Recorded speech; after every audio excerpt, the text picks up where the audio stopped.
پھر چڑیل میرے پیچھے بھاگی۔ کیا تم نے واقعی چڑیل دیکھی تھی؟ نہیں، میں تو تمہیں ویسے ہی کہانی سنا رہا تھا، مگر چڑیلیں ہوتی ہیں؟ میرے والدین نے بتایا ہے کہ چڑیلیں نہیں ہوتی۔ میرا خیال تھا کہ واقعی ہوتی ہیں۔ میں نے تو تم سے جان بوجھ کر جھوٹ نہیں بولا، اور وہ مجھے تو ڈر لگ رہا ہے۔ امی میری طبیعت خراب ہے۔ اگر میں امی سے کہوں کہ میں بیمار ہوں تو وہ مجھے اسکول نہیں بھیجیں گی۔ تم بیمار لگتی تو نہیں ہو، اور تمہیں بخار بھی نہیں ہے۔ کیا تم سچ بول رہی ہو کہ تمہاری طبیعت خراب ہے؟ امی میری طبیعت خراب ہے۔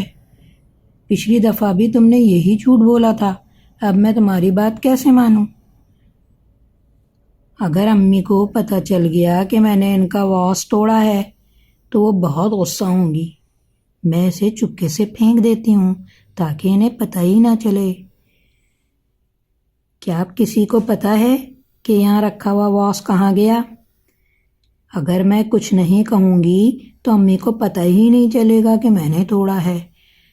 کچھ تو بولو بیٹا، کیا تمہیں پتہ ہے کہ ٹیبل پر رکھا واس کہاں گیا؟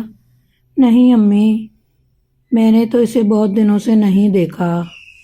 اوہو، فاطمہ پلیز ادھر آؤ۔ کیا یہ تم نے کیا ہے؟ کیا میں سچ بتا دوں؟ میں نے جھوٹ بولا تھا جب میں نے کہا تھا کہ میں نے واس کو کئی دنوں سے نہیں دیکھا۔ I am sorry. میں اپنی عیدی میں سے واس کے پیسے دے سکتی ہوں۔ سچ بولنے میں ہی فائدہ ہے۔ عموماً بچے جو ہیں وہ جھوٹ بول لیتے ہیں اس وجہ سے کہ جب ان سے کوئی غلطی ہو جاتی ہے تو انہیں ڈر ہوتا ہے کہ انہیں سزا ملے گی، تو اس وجہ سے وہ سچ نہیں بولتے، سزا کی وجہ سے۔ تو اس لیے اس میں ہم نے فاطمہ کی کہانی ہے کہ جس نے جھوٹ بول دیا تھا۔ تو جب ہم کسی سے جھوٹ بول سکتے ہیں تو غلط بات کہہ کر کسی کو یقین دلاتے ہیں کہ یہ سچ ہے، تو اس وقت ہم جھوٹ بول رہے ہوتے ہیں۔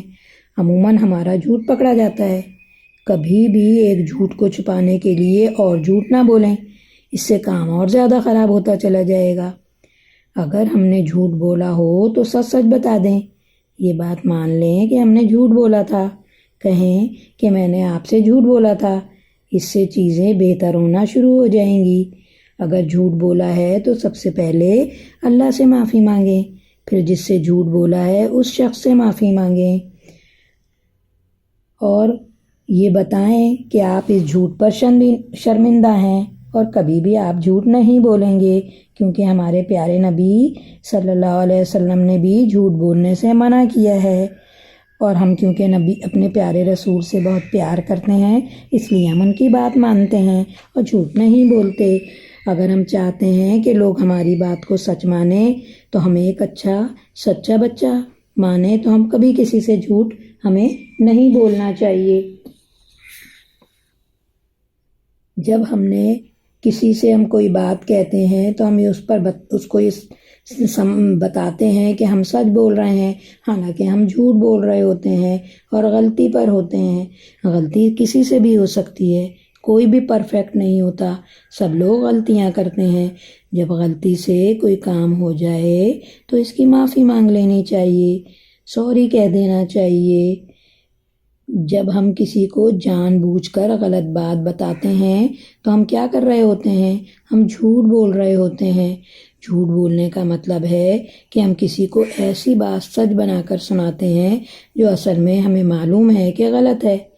اس کا مطلب یہ ہے کہ ہم کسی کو جان بوجھ کر بے وقوف بنا رہے ہوتے ہیں یا اس کو دھوکہ دے رہے ہوتے ہیں۔ جھوٹ بولنا ایک اچھی چیز بالکل بھی نہیں ہے، اس سے ہم اللہ تعالیٰ کو ناراض کرتے ہیں، اللہ غصہ کرتے ہیں اس بات سے اور ناخوش ہوتے ہیں، اور ہم دوسروں کو بھی مایوس کرتے ہیں جھوٹ بول کر۔ لوگ ہمارے بارے میں یہ سوچتے ہیں کہ یہ تو کبھی سچ بولتے ہی نہیں، لوگ ہم پر بھروسہ ہی نہیں کرتے، ہماری سچ بات کو بھی نہیں مانتے، وہ سمجھتے ہیں کہ یہ بچہ تو ہمیشہ ہی جھوٹ بولتا ہے۔ جھوٹ بولنے سے ہو سکتا ہے کہ لوگ ہماری بات اس وقت بھی نہ مانیں جب ہم سچ بول رہے ہوں۔ تو یہ اچھی بات نہیں ہے۔ ہمیں اس بات کی ضرورت پڑتی ہے کہ لوگ ہماری باتوں کو سچ مانیں، تو اس لیے ہمیں کبھی بھی جھوٹ نہیں بولنا چاہیے۔